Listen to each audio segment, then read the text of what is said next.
Hello and welcome to Nerdicky. For Nerds by Nerds, I'm Nerdix Dave. Today I'm joined by Jeremy and JP, and we'll be talking about Idols of Torment.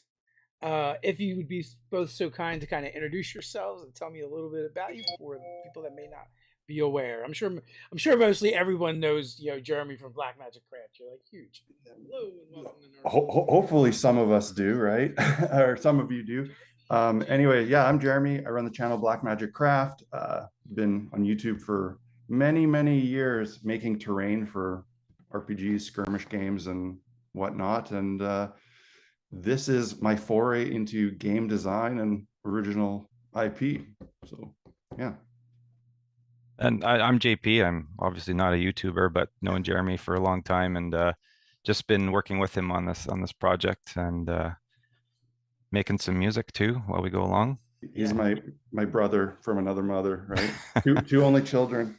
Yeah. Nice. There you go. But it sounded more like partners in crime from when we were talking earlier. Yeah. Real quick, everyone, as always, links are in the description to check things out. Follow Jeremy on YouTube and also stay in the loop when it comes to Idols of Torment. Check it out. It looks really cool. Matter of fact, I haven't spoken to Jeremy in a while, and I was like, and I saw that come up. I was like, this is a perfect excuse to have Jeremy on. I jump a little bit. And like, what I will say, one of the interesting things about your channel was like, you were one of the first, like, what I consider from the D&D niche channels to explode beyond what I consider, D&D numbers as far as subscribers and everything. And it was really weird because not only you were a D&D, in the D&D niche, but you're also even niched down even further because you're a crafter. Yeah. I think that's fair to say. Like when I started the channel, the community of people making stuff for RPGs on YouTube was very small. Yeah. And I managed to break through that. I mean now the numbers, it's no longer like that. There's a million big successful channels doing hobby stuff. Yeah, there's a bunch of years them, ago, but you were the spearhead, man. Breaking down the barriers. Yeah. So tell me about Idols of Torment. First of all, like, what is it? Okay, so the elevator pitch is that it is a dark cosmic horror skirmish game that's meant to be played quickly, that is miniature agnostic, allows lots of room for creativity, do your own thing, use official stuff, and is meant to be approachable for people who maybe are coming from an RPG background, right? We designed this game as people who primarily have played RPGs and like 5e and stuff, rather than people who played Warhammer only exclusively trying to make a game like that. So I have the many years of Warhammer stuff, but I was always challenged with the constantly changing editions and this idea that you had to know just stacks and stacks of rules just to even have a chance to sort of dig into a game in a way that was sort of fulfilling. I guess maybe I'm just not wired that way in terms of that sort of competitive world. I definitely am far more drawn to that kind of narrative and cinematic aspect of it. So it just was really difficult to find a game involving miniatures that kind of did exactly what we wanted, which is filling a gap in between D&D sessions where you just kind of want to play with toys but not have a full gaming session. My like the extent of my knowledge and experience with like tabletop miniature games and wargaming is HeroScape. I spent way too much money on HeroScape, and we used to play that all the time. We essentially just needed something that we could play when our D&D games got canceled or postponed or whatever, and something that the two of us could just set up a cool table and play. And we tried other games, and we just never completed games because they were too long and drawn out and complicated. So I remember that one night we played Dungeon, that board game. Yeah, just how fun that was. So I never played HeroScape, but I had Dungeon, Dragon Strike. I was into the 80s board games that kind of had this D&D feel to it, but again, you're playing with little game pieces on a board, and so it's sort of kind of trying to recreate that same nostalgia, that same sort of feeling, but in a skirmish game type setting, like in terms of the crafting of the terrain and the painting models sort of thing. And I feel like that's kind of what I got from playing HeroScape without actually having to physically make the stuff from scratch. Yeah. It was all tile based, so it was like real easy to lay out and just get into a game. I remember Ted telling me about playing Warhammer and and getting into it and spending hundreds of dollars on their armies and having to paint them all up, and then they're gonna finally play. So they spend like 8 hours one day setting up the board so they could play the next day. Yeah. And I was kind of like, screw that. Yeah. And yeah, that's exactly it. We would get together, set up a really cool table, get some beers, get really excited to play, and then you make it through one round or something, and then it's 2 a.m. It's like, oh man, we're old. We got to call it quits, right? So what is the play experience you're looking to generate through Idols of Torment? basically, we want like it's a combination of a beer and pretzels, fun, cinematic, quick sit down at a table, bang out in a game in an hour or less, maybe play 2 games in one night. Like that's the ultimate goal. Not only finish a game, but actually finish one and go, oh, that was awesome. Let's set up for another, right? And have time to do it. But also something that was, hitting a certain aesthetic. It's not beer and pretzels in its seriousness. Like it has a very distinct setting and style and vibe. Throw on your favorite dark ambient album or black metal album or our soundtrack or the soundtrack. Yeah, exactly. So the game was born from a setting, that's for sure. Yeah. What is that setting about? You said cosmic horror. You said cosmic horror. Okay. I think a lot of us think of Cthulhu, basically.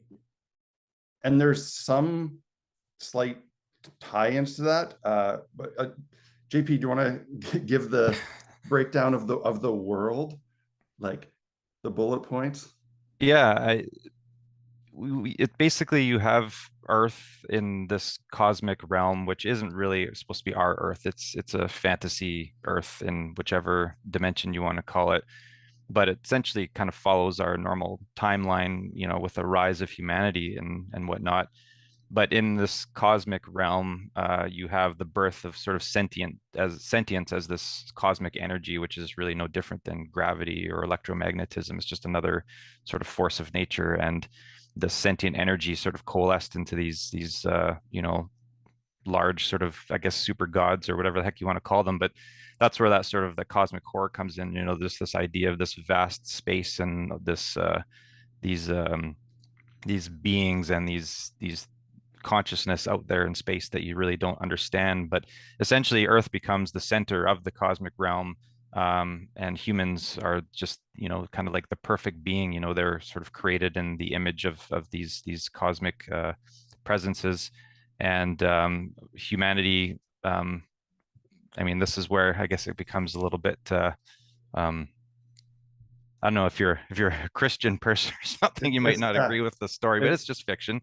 Humans basically invented God and or heaven and hell rather, through their own will of belief, and so these realms manifested. And when humans died, their souls went to either heaven or hell, just as kind of we've sort of written the story, I guess, if you want to call it that. And so our energy no longer went back into space when we died, and so the balance in space just kind of fell apart. All these our energy when we died didn't go back to space anymore. It kind of got trapped in these afterlife realms, and I guess after time that instability just wasn't sustainable, and those realms collapsed into what we call the echo, which is sort of heaven and hell sort of mashed together. And when that happened, all the souls in these realms kind of lost their memories and their sense of consciousness and sort of wander around aimlessly. And what these idols are is they're manifestations of these energies of consciousness that have are trying to get back into try to get into the echo so that they can bring that energy back into space, or into the cosmic realm rather. And humanity was kind of created in the perfect balance of there. In our setting, there's 4 primordials, and they represent certain major traits of human nature. And humans were built in a perfect balance of all 4 of them with a great energy. But when humans kind of got their own free will and started imagining their own afterlife and all this stuff, and they couldn't get that energy back. These primordials again tried to make other beings in their image, but this time it was more of a failure because they had drifted apart. There was, corrupted energy.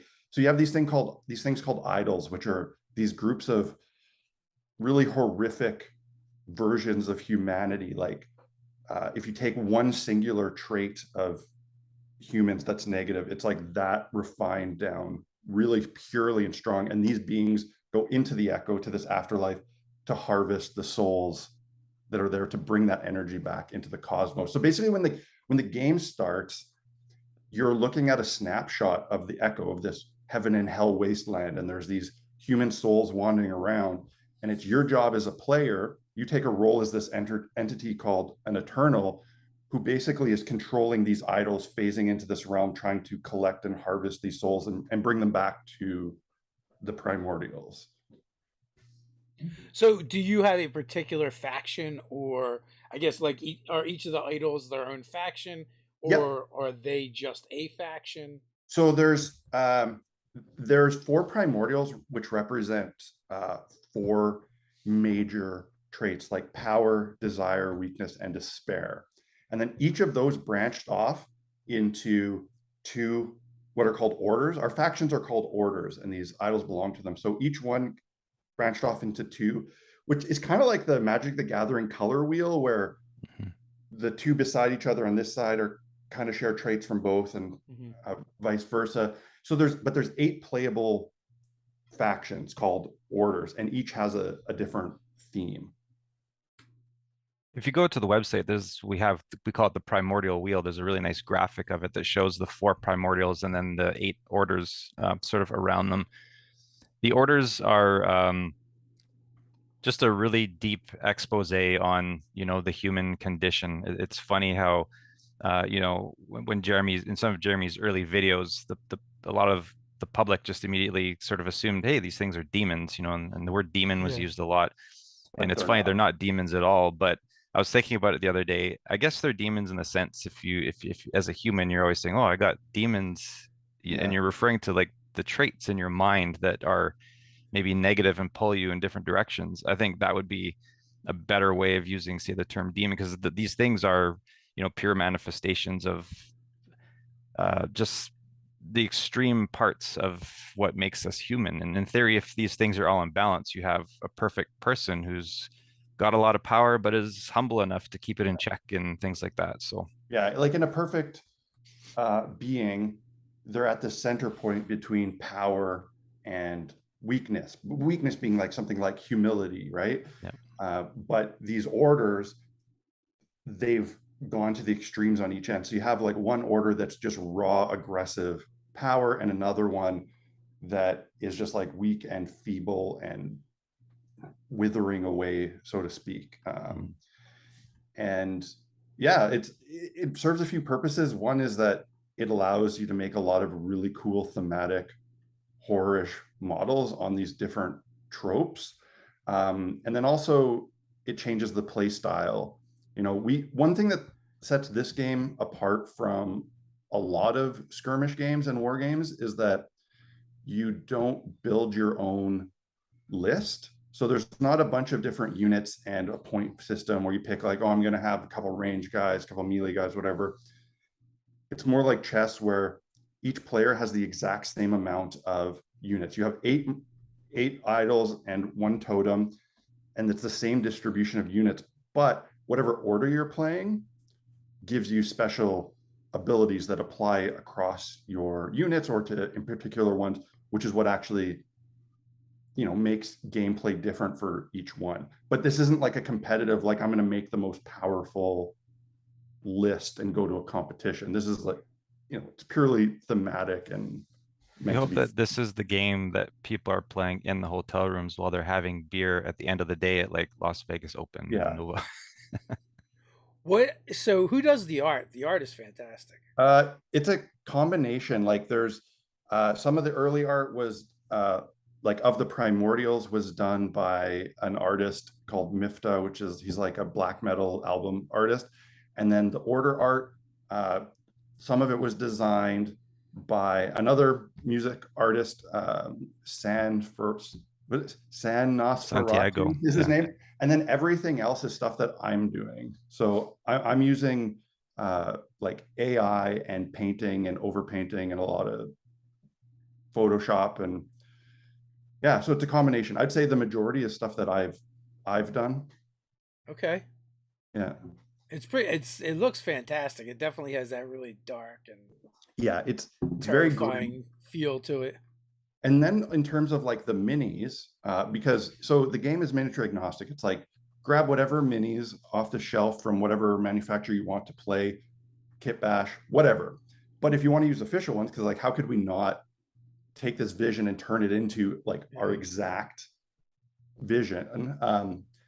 Those minis, the concept sketches for them were actually done by Hankrin, like Runehammer. Okay. He did our quick concept sketches, and then those were taken to Crippled God Foundry, and they did the actual 3D sculpts of the miniatures.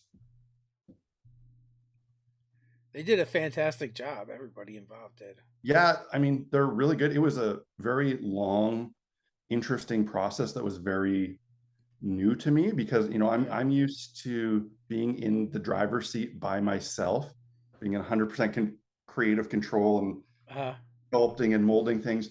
So trying to translate our vision to other people and kind of take the hands-off approach, it was an interesting experience, but a really good one. Everybody that worked on this project was really into it. There was no one that was just like doing it for a paycheck, and we got a lot of good people involved that were really excited and just got it. Like they knew what we were trying to do, and so everybody kind of nailed it. Runehammer's like everywhere nowadays. Yeah, that man can draw so fast. It's insane. Like, we were playing an Expanse game with him. It was still during when everything was locked down, so we were playing online, but it wasn't streamed. And I think we are just like using Google or whatever, and he would keep constantly steal the Google screen and just doodle while we would play. And like not just doodle, he was literally doodling the notes from the game. Yeah, like drawing what's happening, like, and fully engaged in the game at the same time. It's so bizarre. Yeah. I was really impressed with how he could take the descriptors that we were giving him and just nail exactly kind of what we had in mind. So a lot of thought was put into sort of our visions of these orders. So, Jeremy and I are two guys that are just absolutely obsessed with the horror genre, nonstop, anything horror. And so those different horror tropes from our different favorite, horror movies and stuff were obviously big influences in kind of these orders and their designs and whatnot. And he just nailed it. But also like bringing an original flair to it, because we were trying to do visual representations of kind of broad concepts of personality traits, right? And we were also taking influences from all our favorite genres of horror and books and movies and whatnot, and trying to mash it together, but in a way that was reflective of our concept, but also original. And he did a really good job of kind of translating that. And then Crippled God really did a good job of taking his cartoony sketches and turning them into terrifying 3D images. Yeah, like everything that I've looked at, folks, you should definitely go on the website and check it out. There's links in the description. All the art has this very visceral feel to it, as do the miniatures.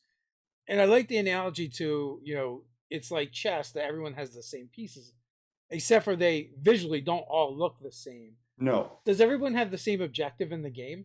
Yes. Yeah. So the two players, you have one goal, and that's to collect these lost souls.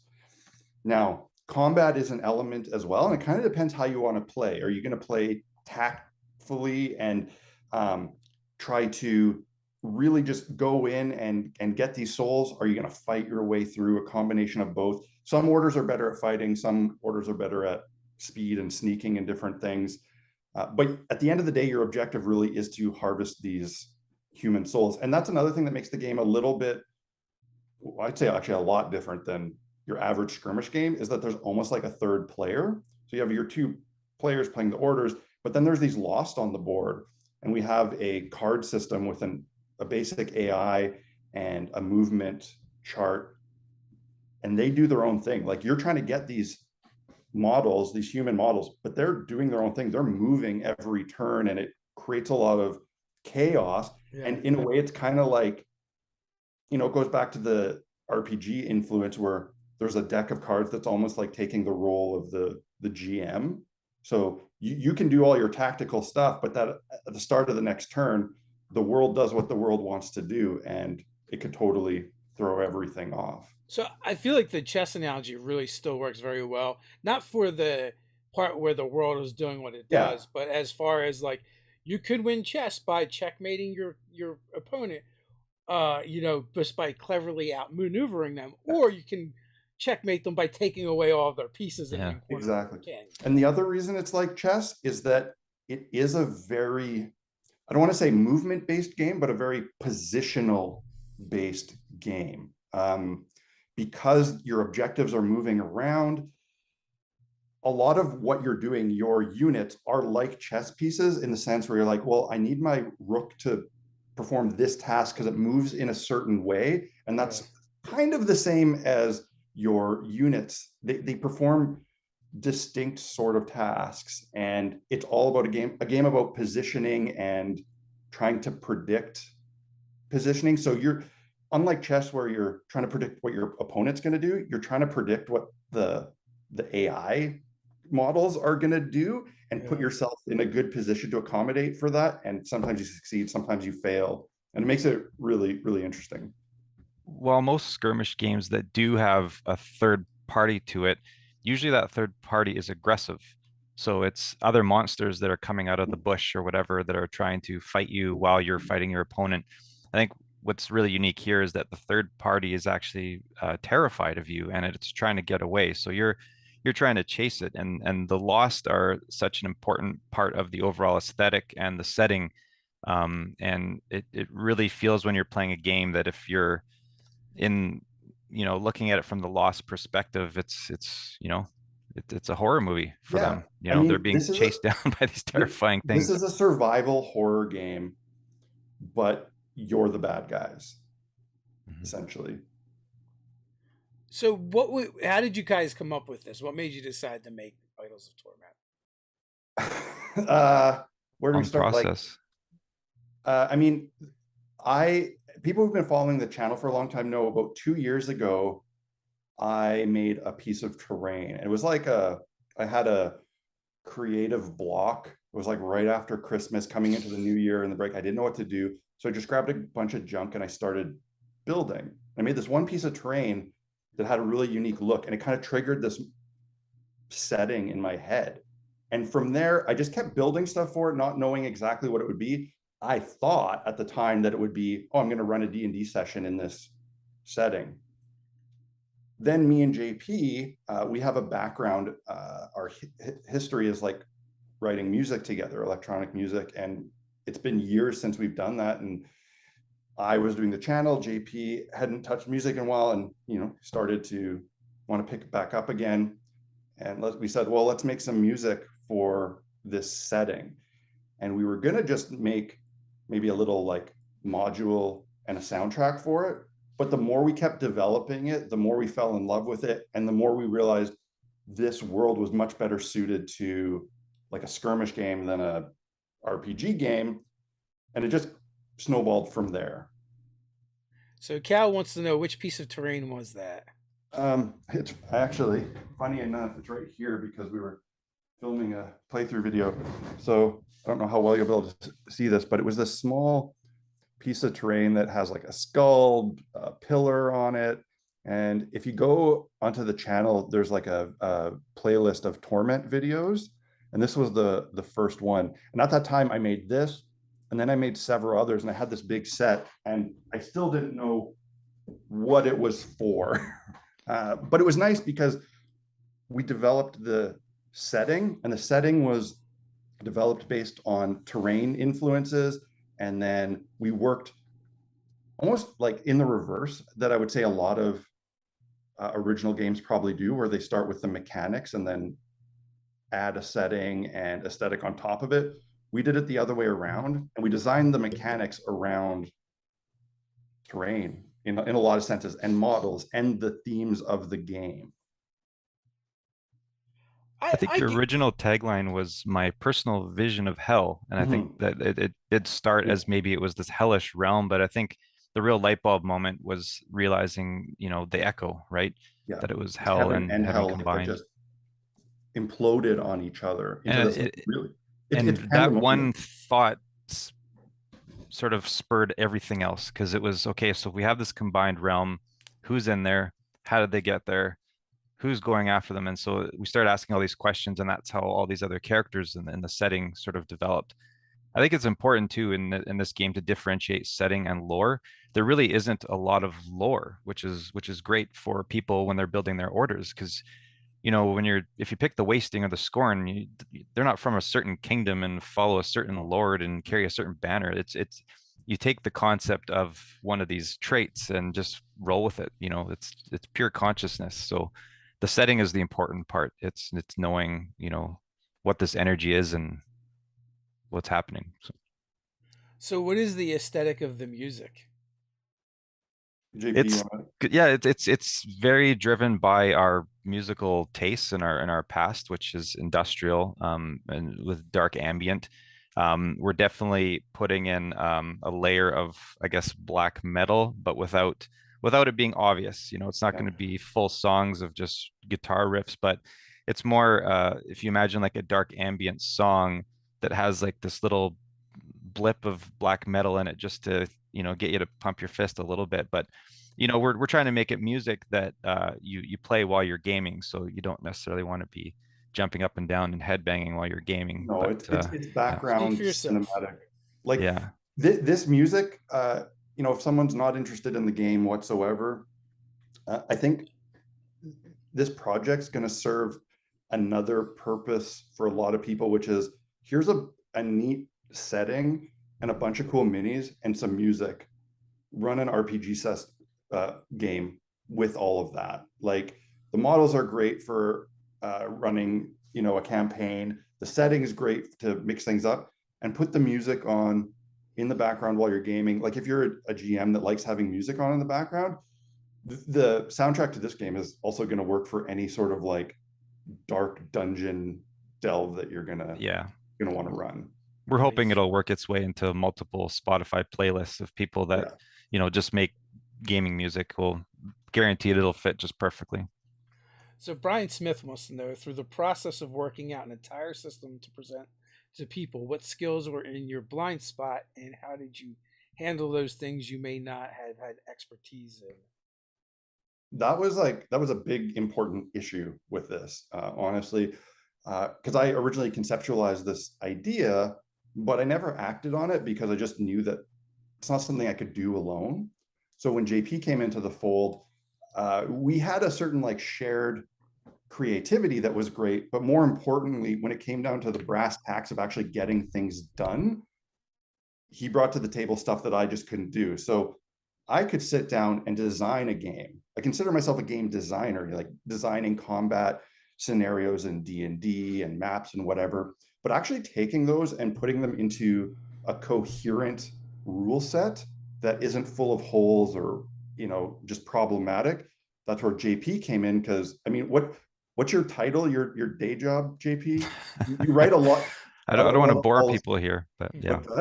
I said I don't want to bore people here, but yeah, it's policy writing, policy writing. So it's perfectly suited to write rules. And I think personally, you have like a gripe with a lot of existing rule sets where things are worded really poorly or are not clear. So we started out really making sure that was locked in. These are rules that don't have a lot of holes in them. And then when it came to actually developing the product, that's when, again, we needed to lean on other people. Like, I can do all the art direction, but there's certain artistic tasks I can't do. Like, I can't do the concept art for models. I can't 3D sculpt. So I found the best people to do that with me, people who wanted to work collaboratively. Writing, me, like JP is doing all the technical writing. but we're also composing stories and more kind of background lore-ish stuff, and we can get out the raw ideas. So we've turned to a developmental editor, and we have Matt Click, who I'm sure Dave knows, Fistful of Dice, Matt, Absolute Tabletop. He's doing developmental editing for us and writing and basically polishing what we're doing. And then for the actual fiction pieces, we are not capable of writing that. So we reached out to David Annandale, who is, like, people who read Black Library stuff know him as one of the main horror authors for the Black Library, for Warhammer. He's perfectly suited to write for this setting. It also happens that he lives in the same city as us. It worked out really, really well. And yeah, it's just pulling talent from everywhere we need it, essentially. And personally, it was a little bit of a difficult process at first, because I'm used to, I do my channel alone. I work alone. I do everything alone. I'm in 100% control. So kind of handing over some power to other people, it tested me a little bit, but it was fantastic. And, I'm 10 times better with a support network than I am by myself. So yeah, it's been really good.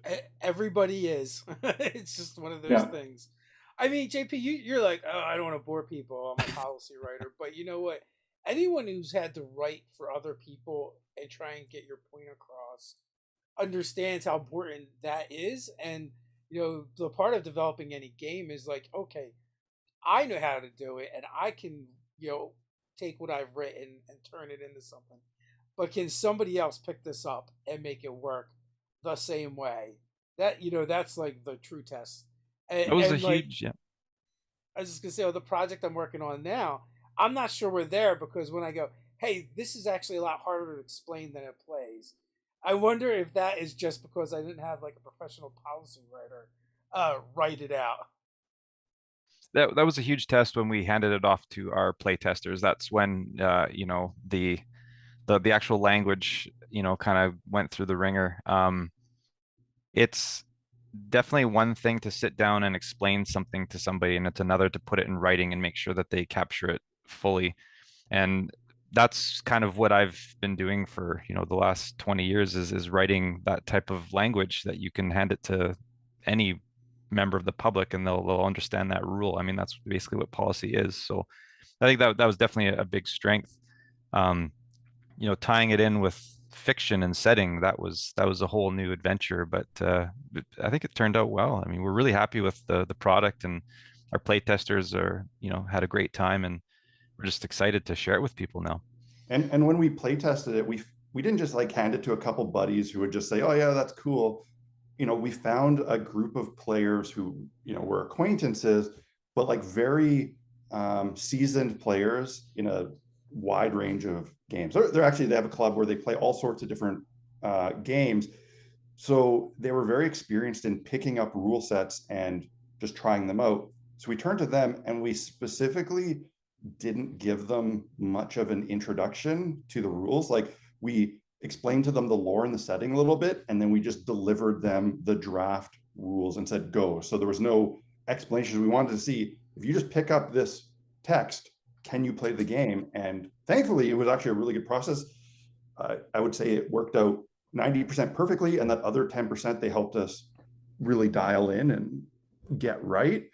And yeah, we're pretty confident in the rules holding up. I'm kind of curious about that. What was your process for finding a group to kind of to be the grinder to run your meat through? There's a couple things. I mean, the people, like, I've been playing Warhammer in the city for 20 plus years, and so know just people. I've been involved with running events in the past and things like that.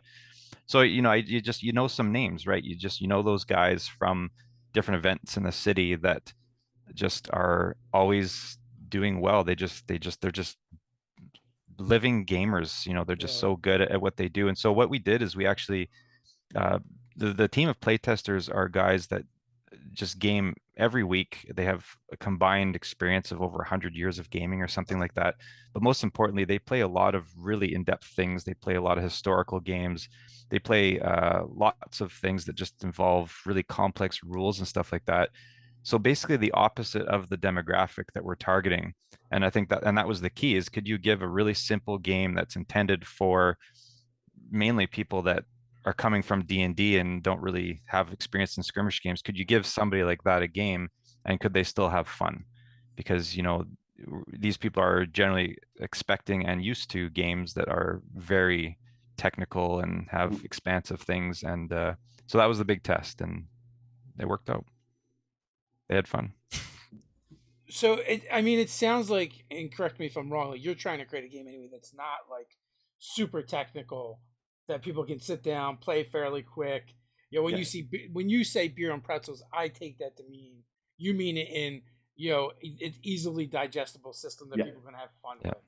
Yeah, it's a skirmish game, but we went into it with a lot of board game mentality, like so that maybe this isn't a game that your friend has ever played, but you have this game, you know the rules, you have models for all 8 orders. Someone comes over, it's like, hey, I got a game to play.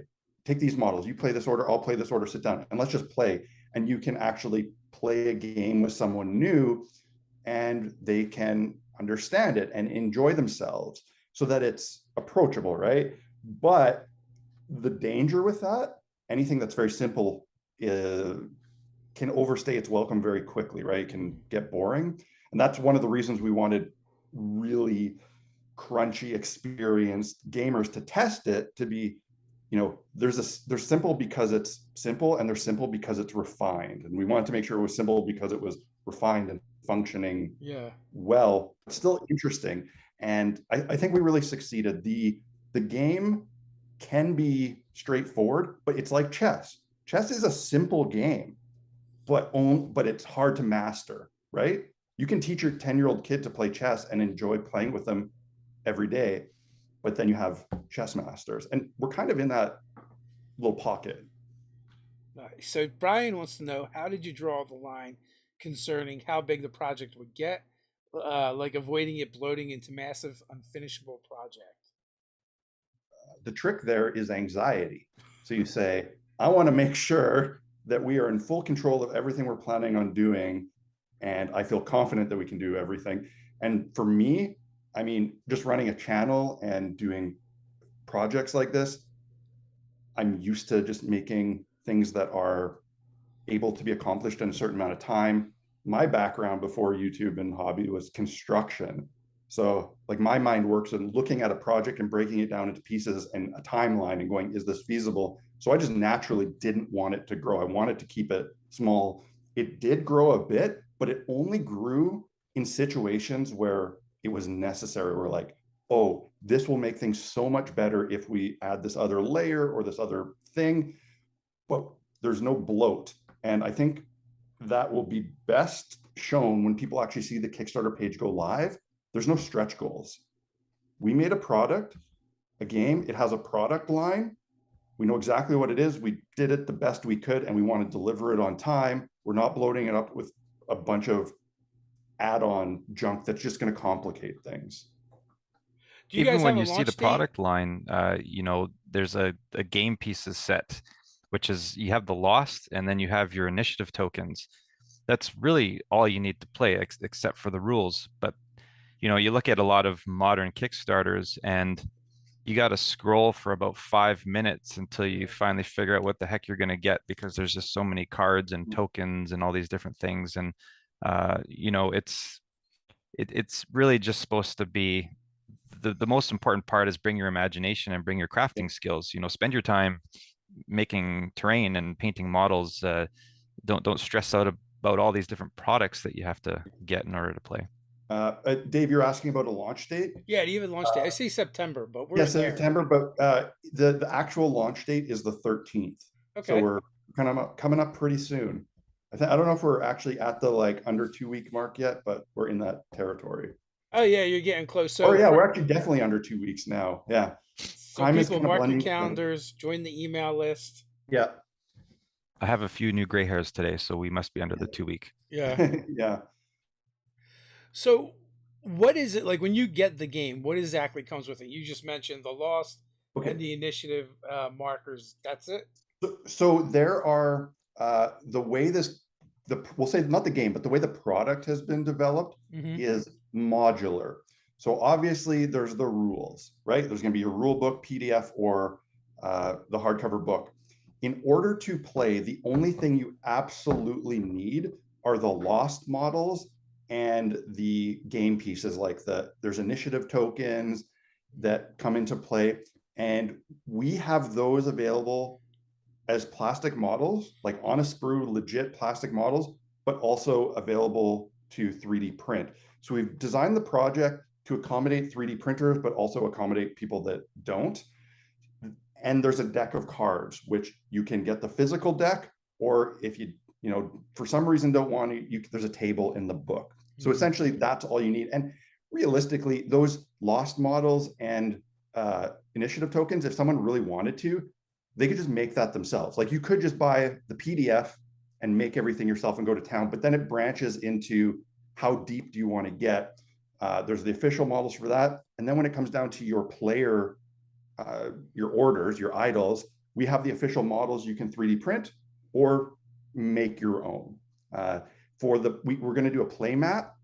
So if you want to just use whatever play mat you have, craft your own, that's fine. But we have an official one available. And it's not just a battle mat, like it has the battle mat area, but it also has some other areas that facilitate certain things in the game, like where the deck of card goes and when you flip it, and where the models go after you reap them and that sort of thing.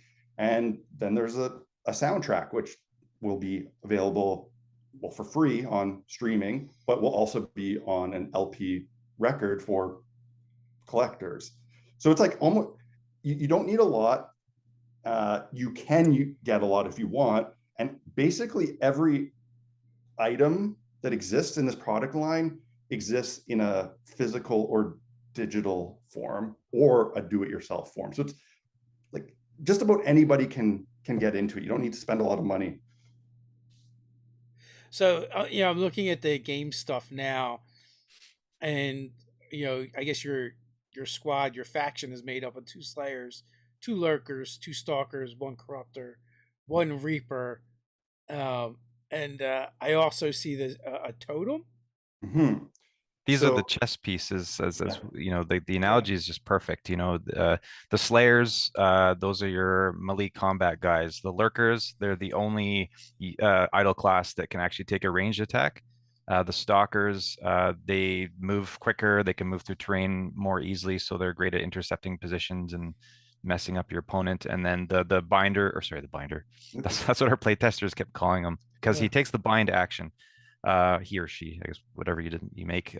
The Corruptor takes the bind action, which binds the lost, and then the Reaper specializes at reaping the lost. All models can reap the lost, but he's just really good at it. Yeah, and then you have the Totem, which is not a creature. It's basically a small piece of terrain that goes with your order, and it serves mechanical and thematic purposes. So first of all, when you're setting up the game, you're going to set up your board, place your terrain, and the first thing you're going to do is figure out how many lost are in this standard game and place them. And then when you get into deployment, before you deploy your idols, you deploy your totem. And this is kind of like the item that phases into this realm, and through that, your idols can get access to the world. And then when you're actually playing, there are what we call eternal powers, which are essentially spells. If you're playing Frostgrave, it's a spell. It's our spell mechanic. And you have to cast those through a model on the board that has the ability, like a beacon ability. So your totem serves that purpose as well. So basically, it's a non-moving piece of terrain, but that acts as a conduit for you to actually affect the world. And it has some other mechanical really important mechanical things in terms of movement and what the lost do. Like it can almost act as a magnet for the lost. So they can get sucked into your area, so to speak. So I see there's a couple dice, D10s, D4s. Are there any other dice? So you just need your basic polyhedral set to play. If you have your 7-piece set, that's all you need. The vast majority of things are resolved on D20 roll-offs.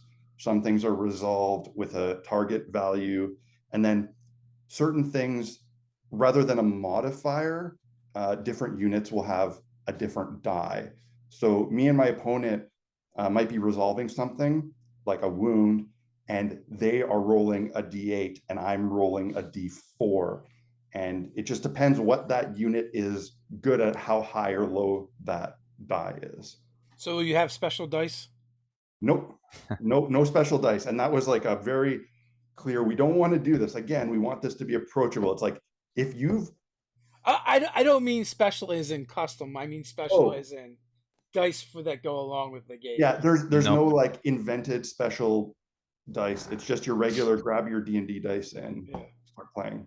And all of the rolls what if and I want roll-offs my involve... Idols of Torment themed dice? I mean, maybe at one point there will be a decorative, cool polyhedral set, but that's one of those, hey, that would be cool, but it's just going to bloat the project and add another production element and another freight element. And it's one of the places where the line got drawn, where, you know, it wasn't crucial, so we didn't go down that path.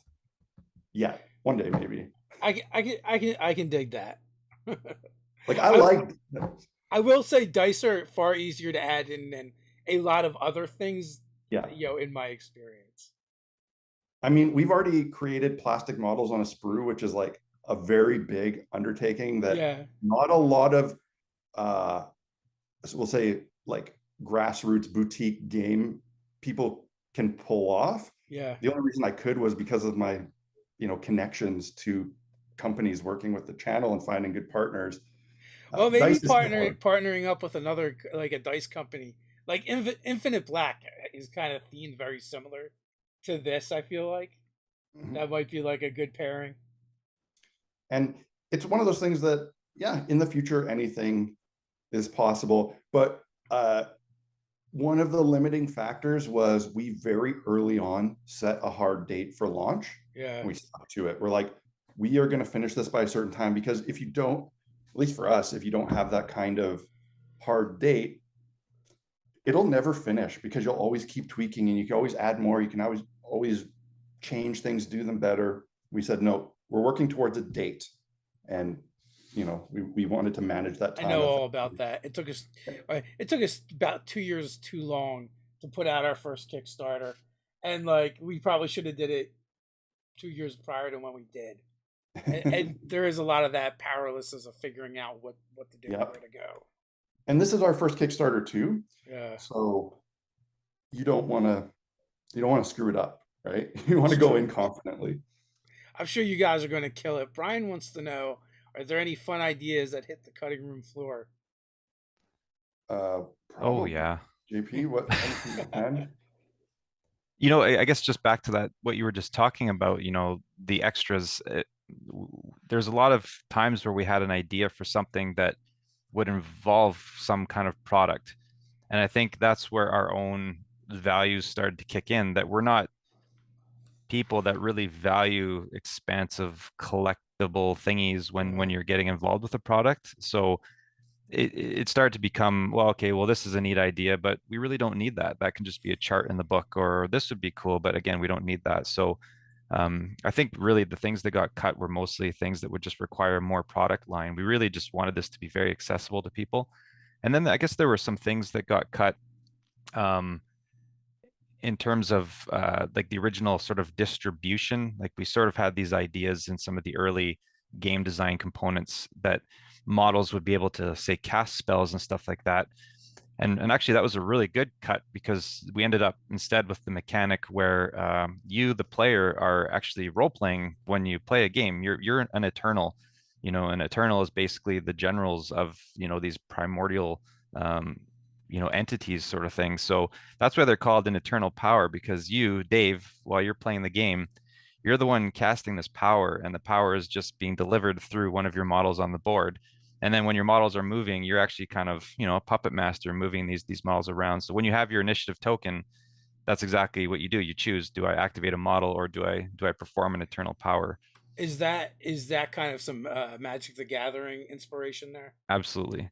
Yeah, Yeah, I don't know. There's so many I think inspirations. actually realistically, we were trying to do two things. We were trying to like fix a mechanic issue, but also trying to resolve how this game being played resolves itself in our setting. We had these primordial beings. We had this world where the battle was taking place, but it took us quite a while to figure out like what's the connection.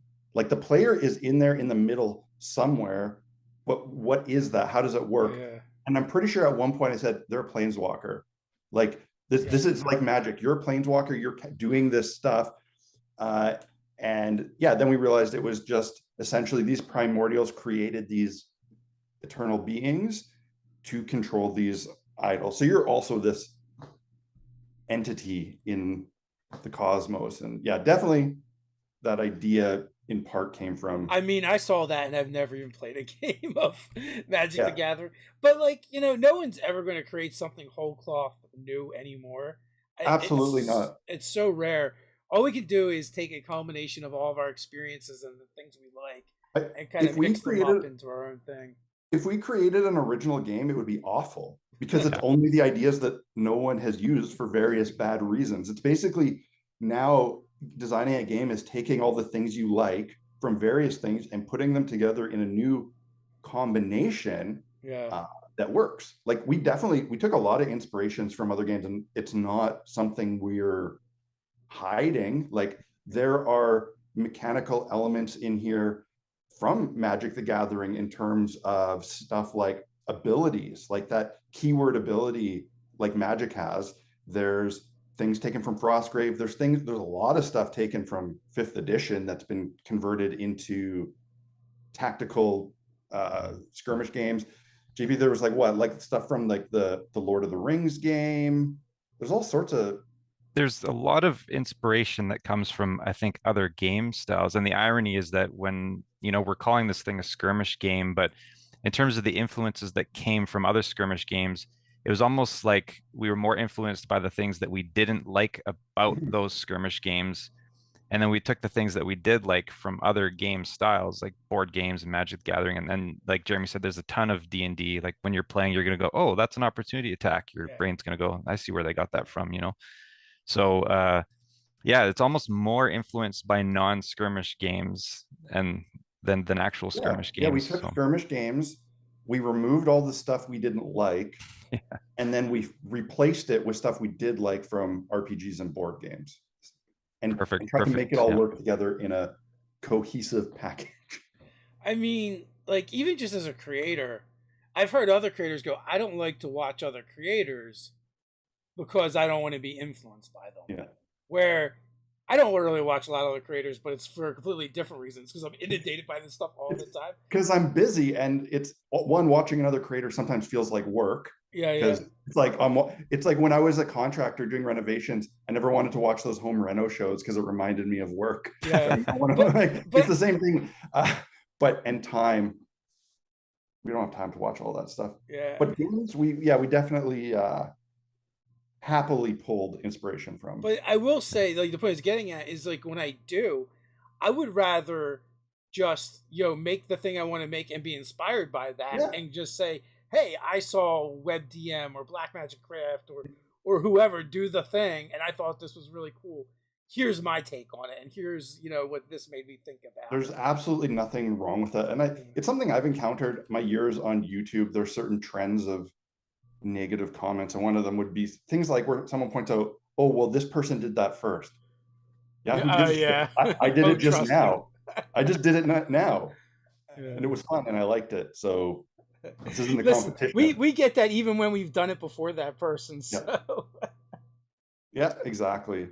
I've also had people call me out saying I copied somebody who did something that had taken inspiration for something I did earlier. Yeah. And it's like, why am I getting in trouble for copying my own idea? It's people. Listen, people get really everyone copied DM Scotty. We all know it.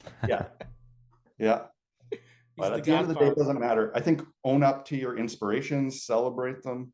Yeah. Why not? I mean, some people are going to look at these orders and certain people who are really into horror will look at it and go, oh, this is the Hellraiser order, right? Oh, this is the Lovecraft order. It's going to be really clear where the vibe came from, and we're not trying to hide that. You gotta wear it on your sleeve, the stuff that and there's makes nothing you wrong happy. with it either. Absolutely not. Like it's all like, to me, it's like you're celebrating all these things that you've loved and enjoyed over the years. And it's running everything through a filter, right? And it comes out different on the other end, and there is new original stuff because of that. Do each of you have a favorite aspect of this project? I mean, for me, I think, well, probably for both of us, just developing this world is a huge thing. We really love the setting. On a personal goal, I feel really proud of going from like a DIY creator who just built stuff for myself to actually getting physical product minis. Like creating models in plastic for me is just, it's crazy. And I'm really happy about that. I think for me, it's just the very stereotypical, I'm a guy in my 40s that is acting like I'm 13 years old. It just to bring all the stuff that I've been influenced by for all these years in terms of horror and gaming and all these things, and to put all those creative juices into a space that makes me happy. I mean, there's really no better words. Do you each have like a favorite horror influence that you draw For me, it's Clive Barker, 100%. In terms of horror authors, movies, everything, Clive Barker's my guy. I'd probably say the same. Yeah, although in a more modern sense, I love what Mike Flanagan is doing with a lot of the Netflix series Midnight Mass and House on Haunted Hill or Hill House and stuff. I love really enjoying those series. I've been out of the horror loop for a while now. My wife is not into horror, and usually like I would watch stuff like that with her. So yeah, I'm fortunate in the sense that my wife also loves it, and she for the past couple of years has been doing that. What do they call it? Like 30 and 30, like in October where you watch 30 horror movies, one every day. Yeah. And she's like really diligent about it. So it forces me to watch more than I normally would because I'm busy. Like, so yeah, it helps when your partner wants to watch the same things, right? It absolutely does. Horror video games, I think, were a big influence on me in terms of the aesthetic as well. I don't think Jeremy's played as much as I have, but I loved like Silent Hill and Evil Within and all those types of things. So yeah, I love that gritty, in horror when things are just kind of wet and grimy and I think, well, mentioning that in a broad sense, Silent Hill would have been a big influence overall. It's worked its way aesthetically into a lot of things in this game as well, as much as Hellraiser or things like from Cthulhu kind of horror-y things. Some Japanese horror too. Yeah. I mean, there's a whole faction that is essentially inspired by the Japanese ghost movies of like the early 2000s, like Ringu and stuff like that. That's what that faction is. So if this project is successful on Kickstarter, what's next? Well, next is fulfilling it in the time we promised and doing that. After that, I think the main thing will be trying to build up a community presence. It's one thing to make a game and get a lot of people hyped that buy it to support you or try it out. It's another thing to try and make this a game that people are actually playing. So we really want to develop the community around it, get game stores hosting nights, have things online for people to turn to make their own scenarios, and then move into a retail market as well. And then in terms of the setting, like we do have aspirations of turning it into like an RPG setting just because it's too good not to. So at some point we hope to develop it into, maybe like a 5e, not a module, but something similar to AbTab does, where it's like, here's an adventure kit, here's a world, here's some things to put in that world, play, go nuts. Well, it sounds like a lot of fun. It sounds like you guys have some great plans. I'm looking forward to seeing what comes of it. I don't know. Maybe I'll throw it in front of Ted and see what happens. I'll start getting twitchy because Kickstarters and miniature things with miniatures are his weakness. Yeah. But, he also is in the process of having a second story put on his house, so he's trying to restrain stuff. Final thoughts before we head on out?